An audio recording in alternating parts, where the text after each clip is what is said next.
on and making sure that we increase the cadence of our department level changes and accountability within the police department. And yes, we're also going to demand immediate intervention, prevention, and response by both law enforcement officers as well as through our Office of Violence Prevention, and investments will be made on those facets. The ultimate goal of this continued push right now is to make all Minneapolis neighborhoods safer, whether you're on the north side or the south side. Families need to feel safe. Parents need to feel safe sending their kid out on the sidewalk to play and recreate. And I'll tell you, the plan that we have developed and upheld has several different key priority areas. The first is immediate. It's around summer safety response, and we want to institute that as quickly as possible, recognize that the urgency is now. Targeted resources, whether that's through the Office of Violence Prevention or community-based approach, or through making sure that law enforcement partners have the necessary tools that they need to succeed. Department-wide accountability, because we believe that the concepts of public safety and accountability, they're not mutually exclusive. They are, in fact, intrinsically linked. End safety beyond policing. Sandra Samuels has said it 1,000 times, we'll say it again. We believe in a both-end approach. We believe in safety beyond policing and accountability, and we also know that we need law enforcement. So I'll take each of those parts in turn, and we'll focus on a few of the more significant items that are in the plan that you all should have. So in the near term, Chief Arredondo has been in very close contact with county, with state, with Metro Transit and federal partners to crack down on those that are committing violent crimes here in Minneapolis. That work will include added investigative and civilian capacity. It'll include closer collaboration with community members and a tailored outreach for resources to ensure that victims, witnesses, and those that are most impacted by this violence get the support that they need each and every day. We'll also soon be able to add more tools to our toolbox. Thanks to the passage of the American Rescue Act, which will see us ultimately receive up to around $281 million, and the guidelines that have been provided by the Treasury just last week on May 10th, we have now been able to move forward with some additional specificity, working with community, working with experts in and around our city to make sure that we are able to deploy resources where they are needed most and as quickly as possible. And so I'll propose directing that funding toward a new multi-million-dollar safety fund that trusted community partners would be able to draw from to amplify their existing work and at times not yet started work around keeping neighborhoods safe. And we'll also be pitching a new program championed by Gail Smaller, who's here with us, along with Service Employees International Union, SEIU Local 26, which will have a specific focus here in North Minneapolis, but could be piloted for the greater good throughout our city and on the south side as well. The Community Safety Specialist Program has the promise and potential to immediately expand the capacity that we need. It relies on a trusted apprenticeship as well, which helps to bolster the recruiting line that we have into our department itself, recognizing that we all want more of our Minneapolis Police Department officers to be from and for community. We would immediately boost prevention and enforcement work through a cross-jurisdictional task force as well that would be anchored by Chief Arredondo. He and his team have been putting together a proposal to make this happen. The needs of our city are clear, and they are exceedingly obvious. Gun violence is traumatizing our neighborhoods across our city, including and especially right here in North Minneapolis. I'm not naive enough to think that there won't be some political pushback to making these different parts of this plan a reality, but if there ever was a time for local governments to come together, for community, for elected officials to rally around a common cause, which is both safety in our communities and accountability, now is that time. Second, we're going to be increasing the pace of ongoing work to elevate standards within the Minneapolis Police Department and enact much-needed culture shift. We'll continue pressing for that internal change within our department, and that will also make ours a more just and a more effective department. We'll be pursuing new trainings for the department that prioritize de-escalation and peer intervention. We are continuing to elevate our field training officer program and the standards through which it's implemented. And notably, we're also moving forward with changes to traffic enforcement on Minneapolis roadways. The disparities in traffic stops are well tread, and those disparities are unacceptable, period. We're committed to ending traffic stops solely for low-level offenses, such as small objects hanging from rear-view mirrors, inoperable license plate lights, or a busted taillight. Likewise, Chief Arredondo and I are consulting with the city attorney's office, and we intend also to be in coordination with the state of Minnesota around the issue of expired tabs violations and making sure that these are no longer the primary reason for the traffic stop to begin with. These are significant changes, and we anticipate that they will yield significant results in reducing the unacceptable level of enforcement disparities while also enhancing community safety. Again, this must be a both-end approach. Finally, we are doubling down on safety beyond policing. We've consistently built up new initiatives and invested in a public health-based approach to this work. Director Sasha Cotton has led so much of this work, and we are now discussing additional proposals from the rescue plan itself, and we're already identifying some of the key priority areas through which we can invest in the coming weeks and months. We are committed to expanding the Minneapolis Violence Interrupter Team, and as pandemic restrictions are lifted, we're going to be able to make sure that that team is expanded further. We're making sure that we've got, as some of the pandemic restrictions are loosened, we'll be able to continue the very successful group violence intervention program, and we'll be able to enhance the work that is already underway through it. We need to move with purpose. Right now, we need to move with compassion. We also need to move with a sense of urgency that does, in fact, affirm that Black lives matter. The north side of Minneapolis matters. Victims and families that have suffered for far too long from gun violence, they matter. And it's incumbent on each and every one of us to stand up to make sure that they feel safe within their neighborhoods. So these proposals, they should serve as a Minneapolis model for navigating this community safety and accountability work, but this is not the end of the work. We're standing here with a very clear message, and that message is that the status quo cannot prevail. Every willing partner is invited to join us in this commitment to rebuild and to reinvest in our city. Every family deserves to feel safe in their neighborhood. This year alone, not even at the halfway point, 19 children have been struck by gunfire. Countless more have been traumatized through exposure. There have been 27 homicides. This is not acceptable. The work has been underway. The work has been underway. But this needs to be a turning point right now for our city, and a starting point for these new strategies that we know will now push for a renewed commitment from our city.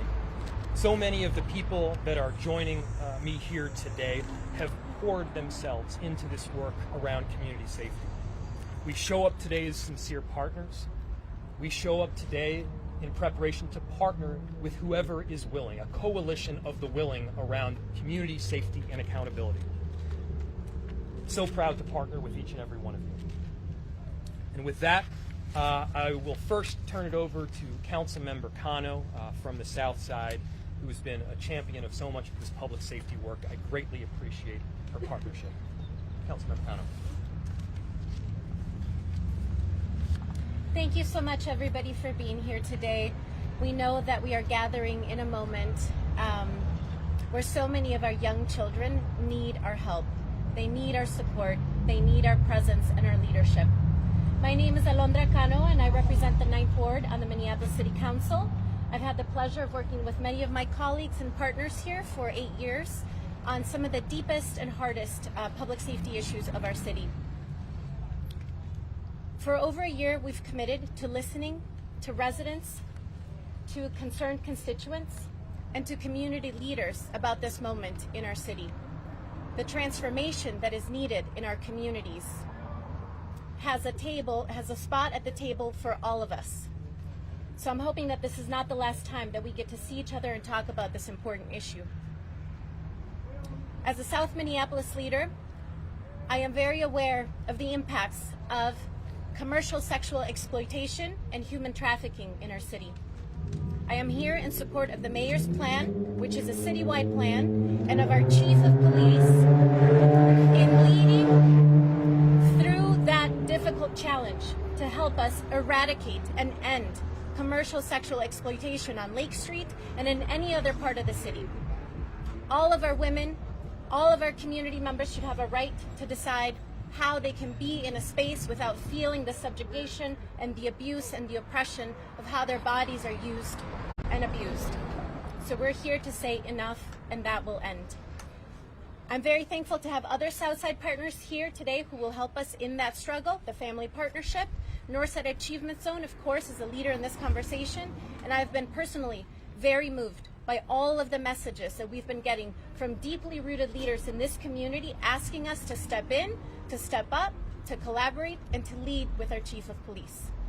So consider me an ally, consider me a supporter, and I will be here to help us usher in a new era of safety, peace, and security for our city. Thank you. Thank you, Councilmember Cano. Next, we have Councilmember Lene Palmisano, who has been done some amazing work around both transparency, accountability, and safety within our city. Councilmember Palmisano from the 13th Ward.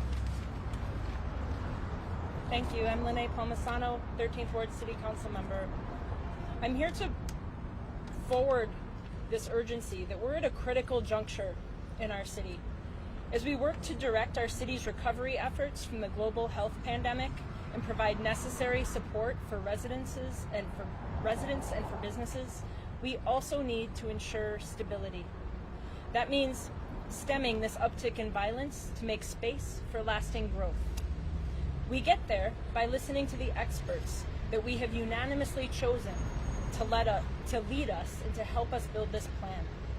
We get there by ensuring Chief Arredondo has the resources he needs to execute this strategy, to respond to all emergency 911 calls and to end these cycles of violence in our communities. We have all put our faith in this chief, and we believe in the values he's working to instill throughout the force and into our community. Now is the time to give him the resources that he needs. For years, I've said we must approach public safety through a lens of health and of wellness. That's for the community and also for those that are serving the community as peace officers. We achieve the best outcomes when our staff are healthy and they're supported in their work. Right now, our officers are overburdened and overworked, and we cannot continue to rely on overtime for staffing minimums. It is an unsustainable and ultimately an unsafe practice. In order to meet these goals, we must address the staffing needs in our police department. In order to reach this stability, we also need to make lasting investments in health and wellness programs. We must practice a culture of mindfulness in every aspect of public safety delivery across our city. It's imperative that we rebuild and maintain the public trust in our systems. Ensuring integrity and transparency in what we do and how we do it is the bedrock of a functional government. Departments like our audit team and our Police Conduct Oversight Commission have been working to improve systems within MPD around training, investigations, reporting, body cameras, hiring, and much, much more. These are the tools that generate lasting changes and concrete policy recommendations, and that is how we will achieve enduring change.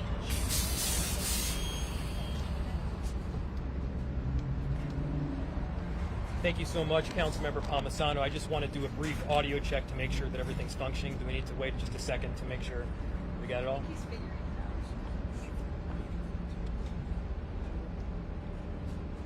Should I hold? Making sure that the sign language is in the Oh, it's a sign language. yeah, that's right. Thank you.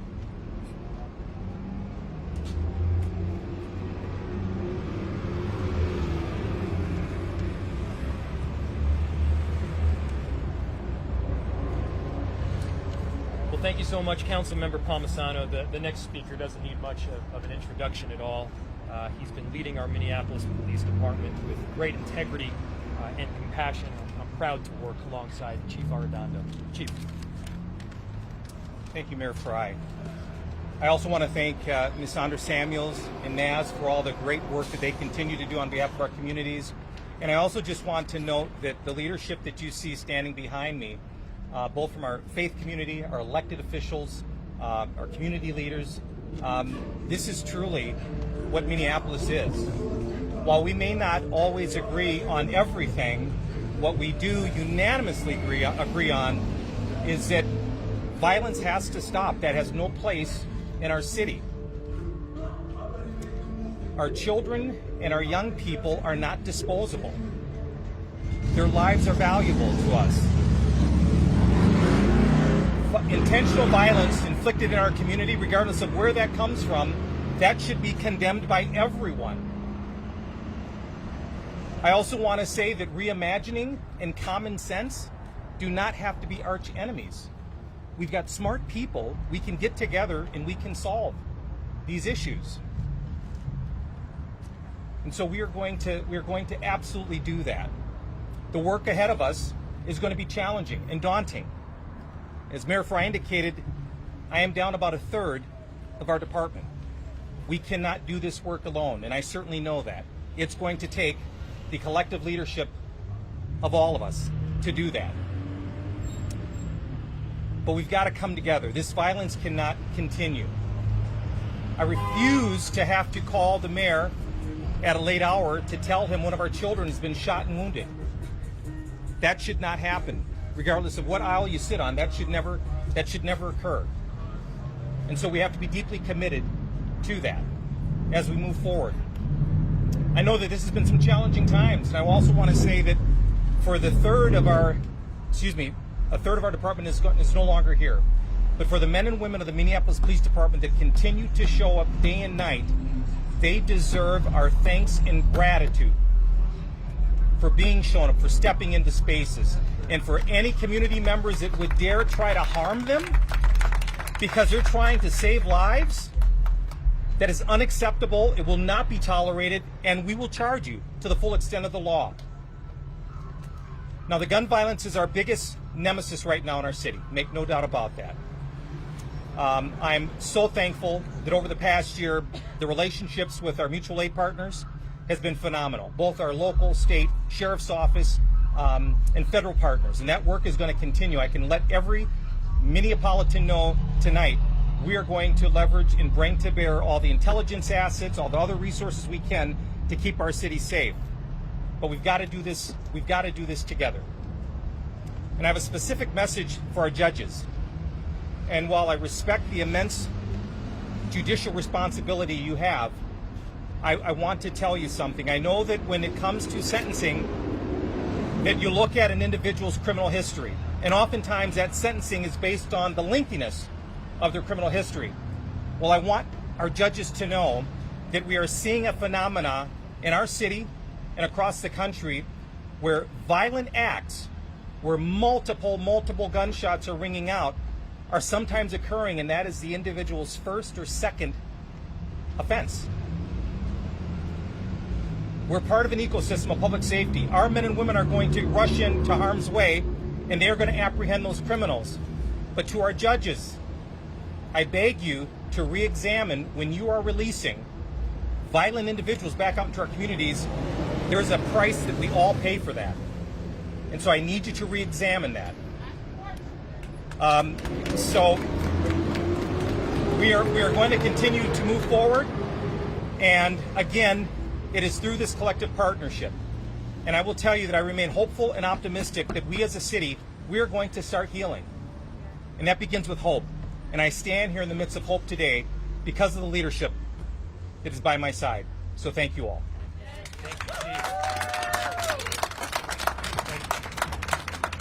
Thank you so much, Chief Arredondo, for your leadership throughout this very difficult time. I think I can speak for all of us. It is greatly appreciated. We're proud to have the individual I believe is the best chief in our country. Next up has been a consummate leader here on the North Side, head of North Side Achievement Zone, someone who has always been willing to step up and make her voice heard on behalf of community. Please join me in welcoming Sandra Samuels.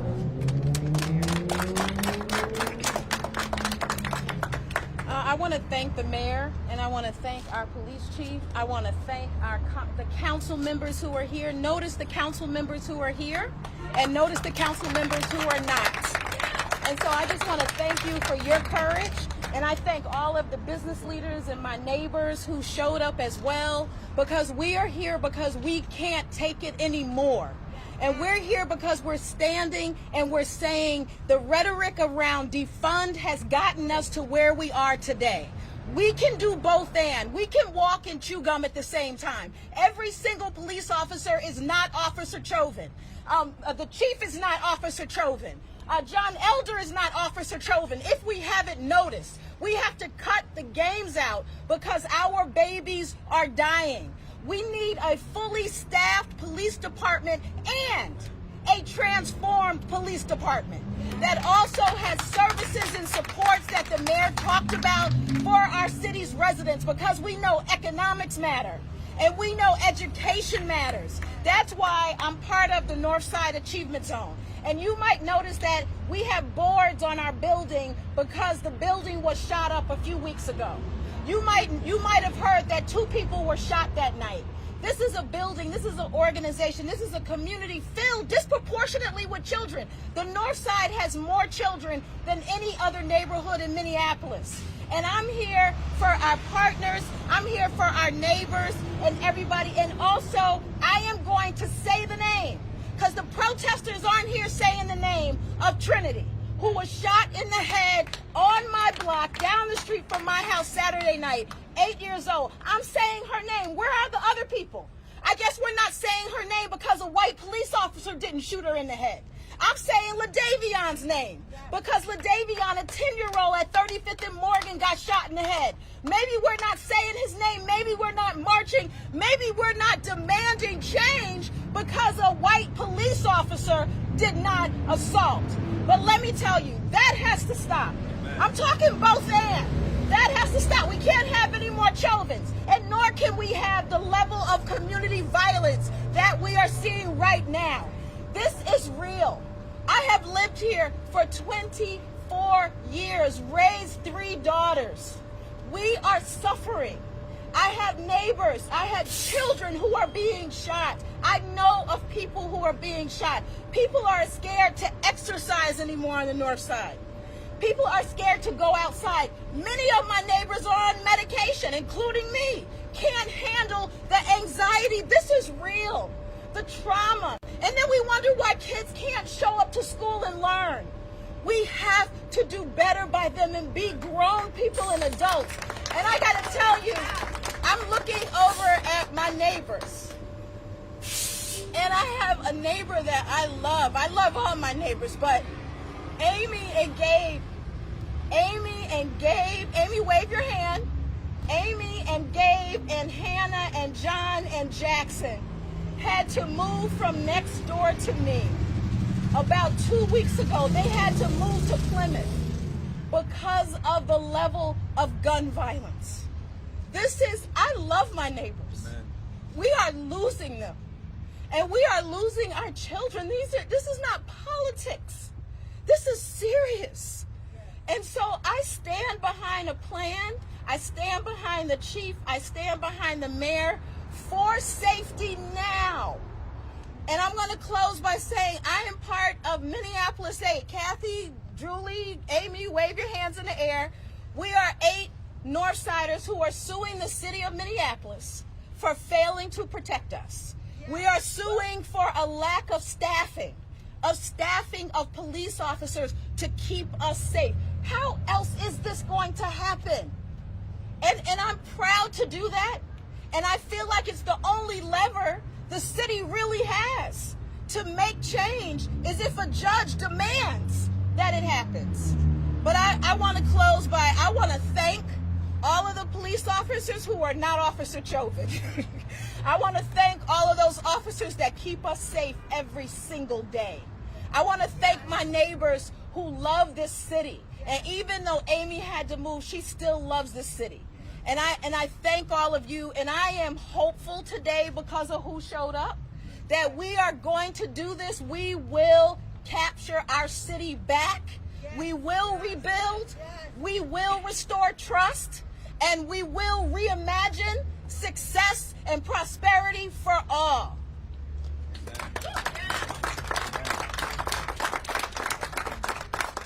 Thank you, Sandra Samuels, for having the courage to stand by your convictions. Next up, we have Pastor Jalila Brown, who I had the opportunity to join in a circle of healing over at Shiloh just, I guess, not more than a few weeks or a month ago. She's been a member of community. She's tried and true here on the north side, and we greatly appreciate her leadership. Pastor. I want to say thank you to the mayor and to Chief Arredondo and to all these leaders behind me, because it takes collective if we are going to reimagine public safety together. Now, females in urban communities are acutely impacted by violence as victims, witnesses, and perpetrators. In all of my 28 years here in Minneapolis, I've never seen so many women and young children shot and impacted by violence like we've seen since 2020. We are seeing an uptick of violence.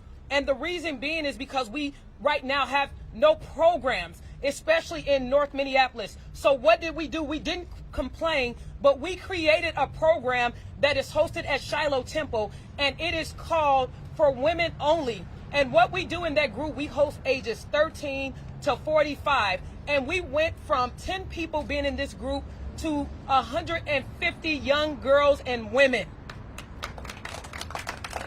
We host mental health care. A lot of the stuff that we are seeing is underlying mental health care.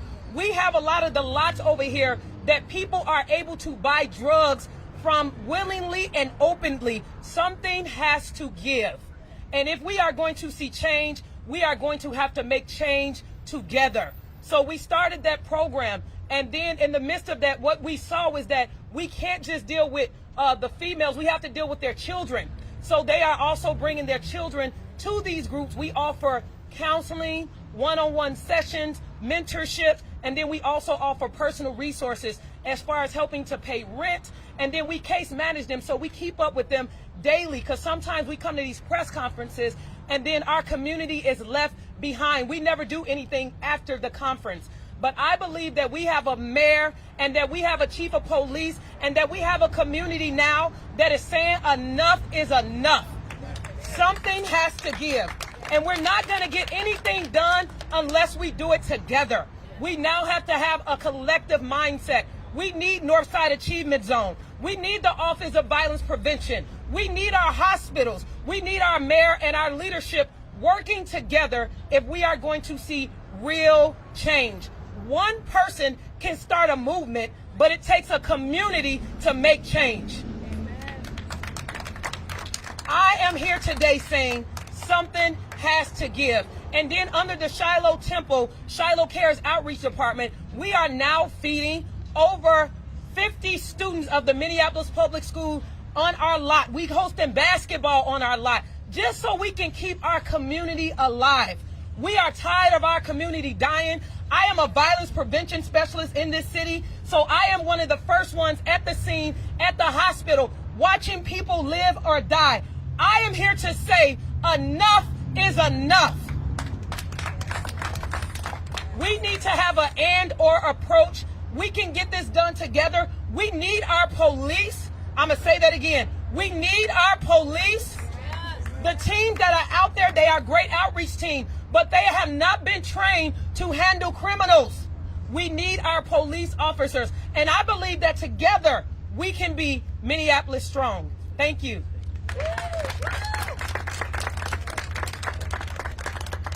Thank you so much, Pastor.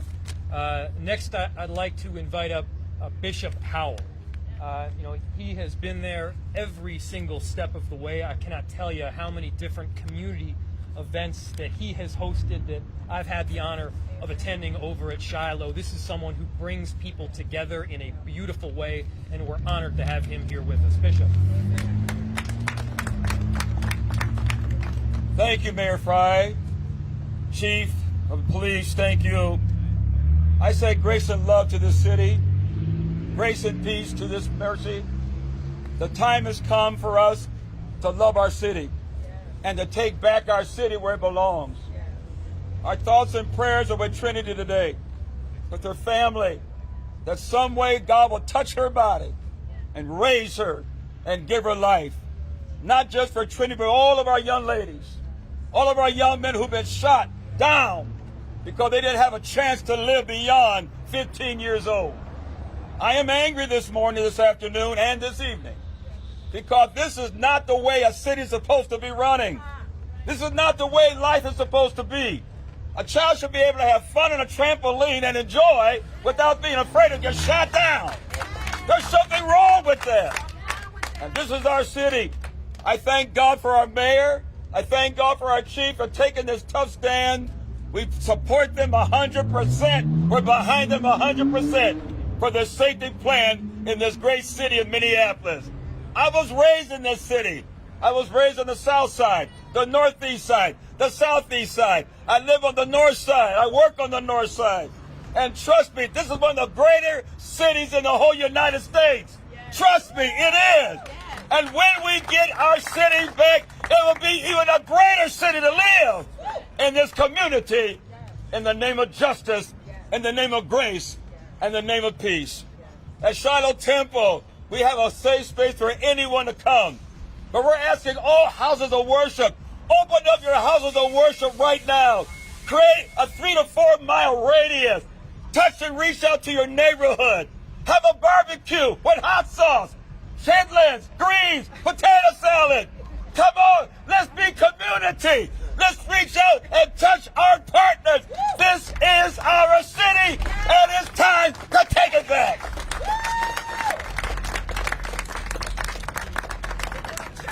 Well, I'll tell you, I'm a firm believer that everyone has the obligation to do whatever it is that they do best to benefit society the most. This guy can preach, my goodness. So next, I'm really honored to invite up Gail Smaller, who has been working constantly with community and NERC here on the north side, as well as a partner with SEIU Local 26 around creating a pilot that can be community-driven and community-supported right here on the north side. We'll give a bit of a rundown as to the vision for that plan, and we're really honored to partner along with you, Mr. Smaller. Gail Smaller. I probably should have went about 10 minutes ago. Right. I'm just saying those are these guys. No, I'm just saying following those guys. First, I'd like to thank Jacob and the chief.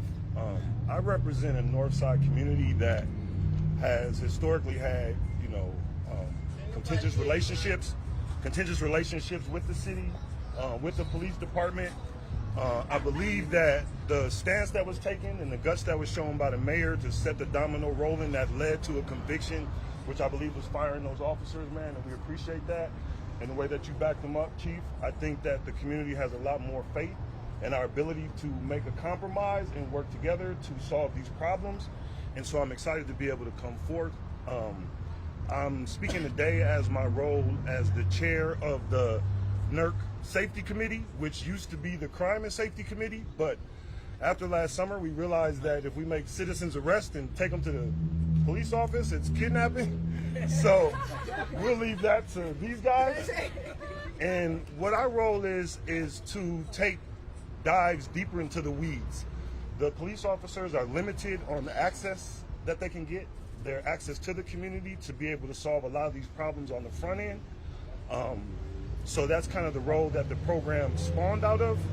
I would love to stand here and say that I'm a grand architect and that this is innovative and new.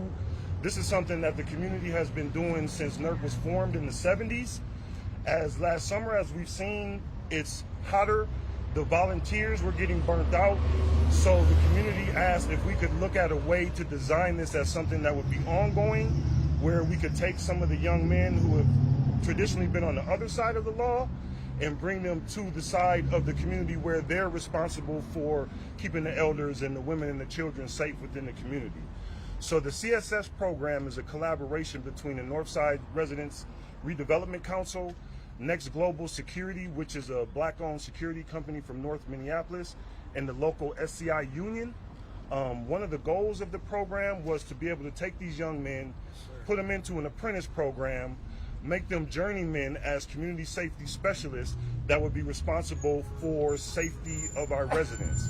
The keys about it, which was really exciting for us at NERC and as the low-end residents, was that these young men are going to be licensed by the state. The union helped us facilitate that process. So these guys will go through a 1.5 years worth of training, and at the end they will be able to acquire a livable wage. And so what our hope is that we can support the officers, we can support the mayor by being able to move in a way which officers can't, to be able to prevent violence way ahead of time. As we were doing interviews with some of the young men who were killing people, as we were sitting down talking, a lot of these young men couldn't remember what the original argument was about that led to the shootings. So if we as community members can step up, get involved, solve some of these problems before it gets to the legal process, then I think we'll be doing our role and playing our part. Thank you.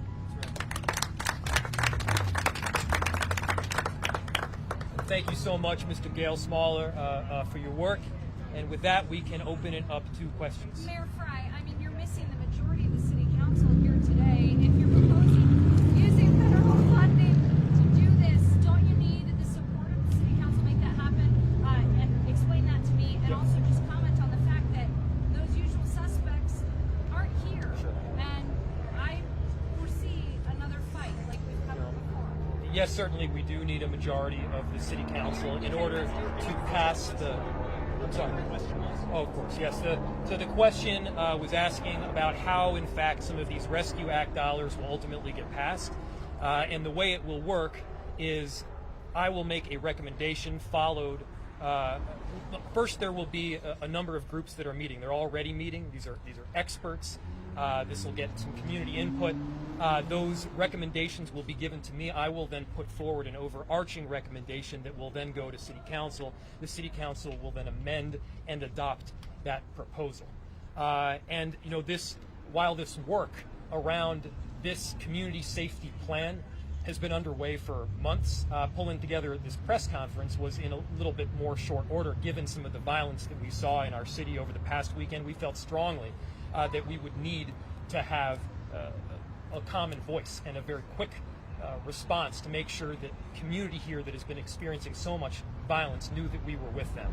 I'd like to acknowledge some of the other council members that did not get to speak. Also, Councilmember Lisa Goodman, Councilmember Jamal Osman, and Councilmember Kevin Reich are also here with us. And I'd be remiss if I didn't acknowledge what you mentioned, which, yes, there is a divergence of opinion. I respect all the council members, but there is a divergence of opinion between those that want to see a both-end approach to public safety, which is safety beyond policing and accountability, yes, and also recognizing the need to have our police department properly staffed, and those that want to push for defunding and or further reducing the number of officers that we're presently having on our street. As the chief mentioned, we've already seen about a 1/3 reduction in the numbers that we have in our police department.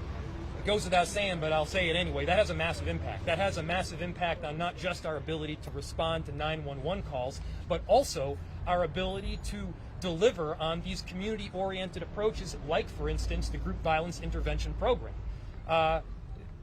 These programs need to operate as supplemental to the work that is underway already in our police department.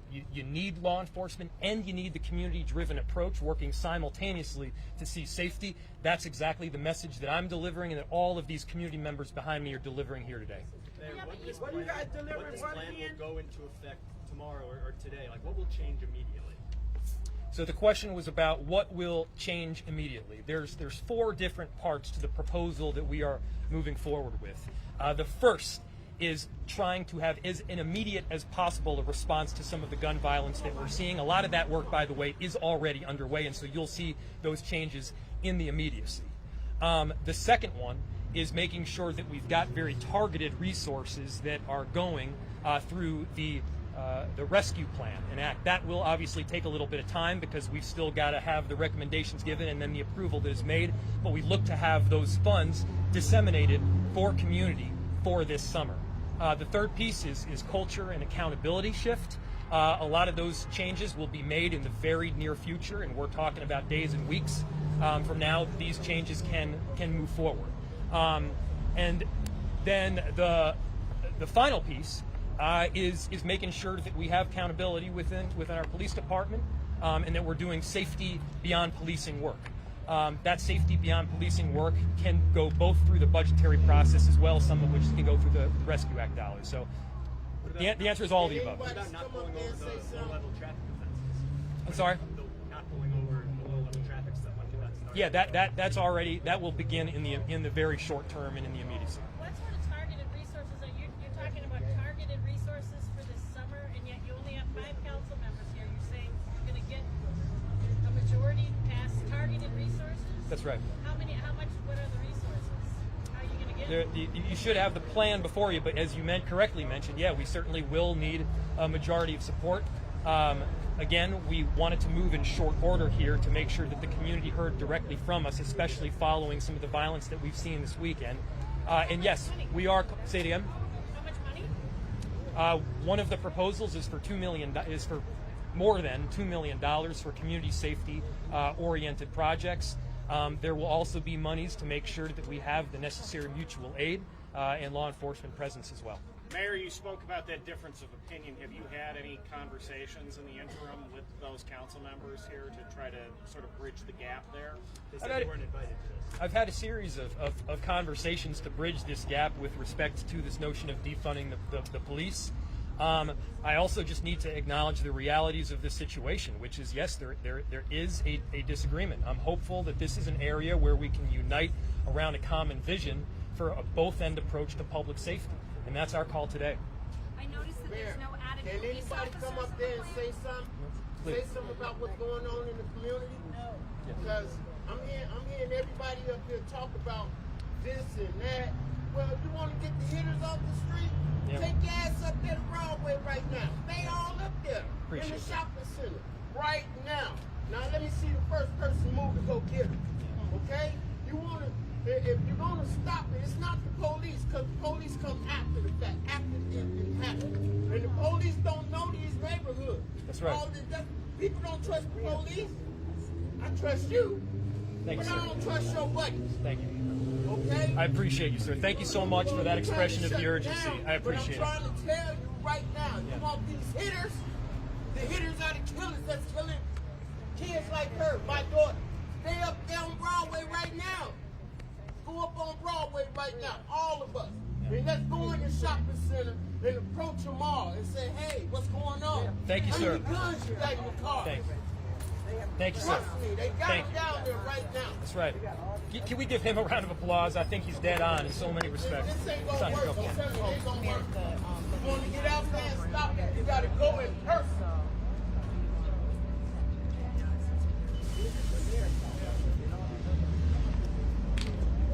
I'd like to invite someone that is really critical to this conversation. You know, we have to be centering victims of the gun violence that we're seeing.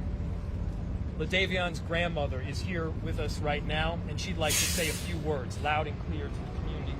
Please join me in giving her a huge round of applause for her courage. Hi, my name is Shamanda. Grew up in North Minneapolis, from North Minneapolis. I want to say one thing. I'm just trying to figure out why this community not angry. Why do y'all only march when black on black crime happen? Why ain't nobody mad about my 10-year-old grandson fighting for his life at North Memorial? Why are we doing a news conference on Penn and Broadway and it's 2 kids at North Memorial right now fighting for their life from a gunshot wound to the head? When is North Minneapolis gonna stand up? When is enough enough? How are y'all so comfortable and so cool and so calm and it's 2 kids that's fighting for their life? Y'all tell me how? How? How? How are y'all at home rested? How are y'all at home not doing anything? It's 2 kids, an 8 and a 10-year-old fighting for their life. They should be at school right now. They should be doing what kids do. When did it become cool to shoot a kid? When do you get brownie points for shooting a kid? You don't get no justification for shooting a kid. Y'all got 2 kids. Y'all done traumatized 2 families. My grandson didn't deserve this. That little girl didn't deserve this. They were playing in their yard. He had just got out of school. That little girl was minding her business. When are y'all gonna do something about these guns? Y'all keep on giving these people a slap on the wrist and they shooting our kids now. When is enough enough? When are y'all gonna stand up and do something? Why is this community not pissed off? I'm angry. I'm mad. When are y'all gonna stand up? Why are we at North Memorial right now and ain't none of y'all here? Why are y'all here? Why are y'all here? What are y'all doing here? What is this doing here? This ain't doing shit. My grandson is fighting for his life. This ain't doing nothing. Y'all ain't doing nothing. Y'all not doing nothing. This ain't nothing. What is y'all gonna step into the community and do something in the community? In the community, this where we live at. This where we got to be at. This where my grandson come play at, and he can't. He fighting for his life. Trinity fighting for her life. When our north side, when is enough enough? When is enough enough? I suffered a heart attack on Tuesday from this. I had heart surgery on Thursday. I shouldn't even be out here right now, but I'm still fighting for my grandson. You know why? Because that's all I got. That's all I got. I'm going to be his voice until he able to speak. I'm going to speak for him because he didn't deserve it. A 10-year-old with a gunshot wound to the head. Why is this community not angry? Y'all tell me that. Because it was a black kid? Is that why? Is that why? Because a cop didn't shoot him? Is that why? Nobody angry? Y'all got to be kidding me. We got to do better than this. We got to do better than this. This is unacceptable. This is unacceptable. It done got so that we just immune to it now. We just turn our heads now. We just immune. No, we're not immune. No, I'm not going to sit down. I'm not going to stop talking about it. Y'all might go on with y'all life, but this is our life. This is what we live every day for the last 16 days. 16 days. I seen y'all a few days. 16 days, though, we've been at North Memorial. We had prayers every day at 6 p.m. at North Memorial. Ain't none of y'all there. None of y'all there. Everybody in this community should be angry. Why y'all not mad? Ain't nobody mad. It's 2 kids now. What is going to be a third one this weekend? This is 2 kids now. When are y'all going to step up? A 10 and 8-year-old, they ain't even begin life. And who to say they even going to have life? Let's talk about that. Let's talk about that. Let's talk about the repercussions in behind this. So I'm talking to the mayor, the chief, the community activist, everybody. Where y'all at? When are y'all going to do something? When is enough enough? 2 kids? 2 kids. In less than 16 days, 2 kids. Y'all make that make sense to y'all. Then it might make sense to me too, because it's not adding up right now. But y'all keep my grandson in prayers. Keep little Trinity in prayers, because they fighting. They fighters. They fighters. Them little babies is fighting. But why should they have to fight for something like this? Why should they? Where everybody at? I can't believe everybody did a news conference and the families wasn't invited. How do y'all do a news conference without the families invited? We suffering. We the ones suffering. We the ones hurting. We live here. Y'all go home. We live here every day. How are y'all not mad? Where's everybody at? We only march when it's against the police, huh? We ain't gonna march against 2 kids, though, getting shot. We ain't gonna stand up for their rights, though. We ain't gonna do that. That's too much like right. We gotta do better, Minneapolis. We gotta do better. This is unacceptable here. This is totally unacceptable. 2 kids? 2 kids in less than 16 days with gunshot wounds to the head. To the head. This could have been all bad. By the grace of God, they still fighting. Y'all keep them in prayers. And I just hope that the mayor, the chief, and anyone else that may be involved, I hope y'all step up. Because if not, this is going to be a deadly summer. This is going to be a deadly summer of kids. Of kids. Our kids ain't safe now. Our our next generation. These are our future doctors, nurses, senators, mayors, police chiefs. Where they coming in at? When we gonna protect them? When we gonna stand up for them? Y'all wanna talk about something? Stop talking and do something. Enough talk. We see it every day. We ride past it every day. We see it. We see it. But when is something gonna get done? News conferences, we can have these every day. Every day we can have a news conference. But when is some action gonna get took care of? Consequences, sacrifices. Y'all got to remember this is a 10 and 8-year-old kid fighting for their life from a gunshot wound. A gunshot wound to the head. Come on, y'all. We got to do better than this. We got to do better. If I could say this before we leave, both families wanted to say thank you to the Minneapolis Police Department for their quick actions in saving their children's lives at this point. They are still fighting. We don't know what they will be like should they survive this, so the prayer is necessary. But again, Chief, Mayor, thank you to the Minneapolis Police Department as well.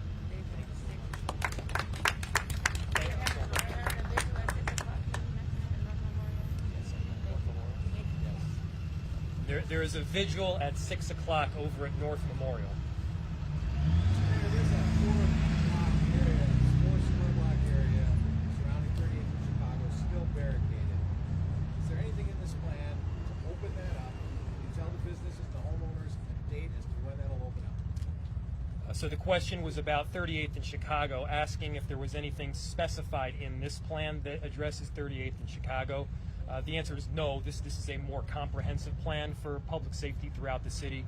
However, we have been working very diligently on the final plan for 38th and Chicago, and we've said repeatedly that we do need to move forward on a phased reconnection, recognizing the importance and the legacy of this site, honoring it as a very important spot for racial healing and justice, and also acknowledging the truth, which is there have been many, many instances throughout that location and over the past several months when it simply has not been safe. And so I've been working with the chief on a near daily basis on that front. We hope to move forward soon. No specific date. No. Mr. Mayor, bring it back to the conversation to violence prevention in our community. What is being done with the police to help reconcile the rift that is going on right now with police and community so that we can prevent some of the violent acts that are happening in the city? Can you repeat the end part of that question, sir? I missed the end part. So what's being done to reconcile the rift between police and community so that we can prevent? Because it seems like we're working in a reactive mode rather than preventative. That's right. So the question is a good one, which is, what are we doing with policing to prevent some of these crimes and some of these shootings from happening before they happen, as opposed to being in a reaction mode? A big part of that is addressed in this plan. It is both a community-oriented approach that allows for people who are on the ground, working in community, working on the block, to quickly identify some of the problematic behavior before it happens. It's working through our group violence intervention initiative, which requires both a community-centered approach as well as law enforcement. Again, it's a multiple-pronged approach that requires both ends. And I'll note that when you do have the attrition that we've seen, the chief mentioned that as much as a third of the department was we've lost over these last 9 months. That certainly does have an impact in our ability to be proactive. This plan we're putting forward now helps us to bolster the resources where we need them most in order to provide a very strategic approach to public safety through the summer. I got time for just one more question. Maybe I couldn't hear, but how exactly are you being paid for this? I know you mentioned one ad will cost up to $2 million or more, but how are you paying for that? What are the other areas going to cost too? So the question was, how exactly are we paying for this approach? There's multiple different ways. The first, which is always the case, is through a budget. Through both ongoing and one-time funding.